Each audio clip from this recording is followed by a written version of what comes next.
Good morning friend.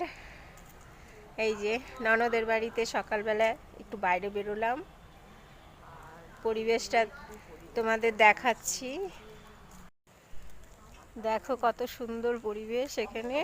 এই সামনে একটা পার্ক আছে, এই যে বাচ্চাদের স্লিপার, খুব সুন্দর জায়গাটা। দেখো সামনে ফুল বাগান আর সামনে পার্কও আছে, খুব সুন্দর পরিবেশ। ডানকুনি হাউজিং কমপ্লেক্স, যারা এদিকে এসছে তারা জানে এখানের পরিবেশটা কীরকম, খুব সুন্দর। দেখো খুব সুন্দর জায়গাটা।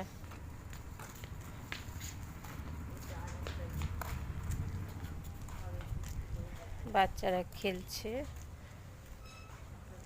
দারুণ জায়গা। এই যে গাড়ি পার্কিংয়ের জায়গা, আর সামনে ফ্ল্যাট রয়েছে, খুব সুন্দর। তাহলে তোমাদেরকে আমার ননদের বাড়ি ঘুরিয়ে দিলাম, আসবে কখনো, এসে ঘুরে যাবে। আমি তো আমার ঘোরা হয়ে গেছে, আমি আজই চলে যাব বাড়িতে। এটা আমার আরেকটা ভালো থাকবেন, সুস্থ থাকবেন সবাই।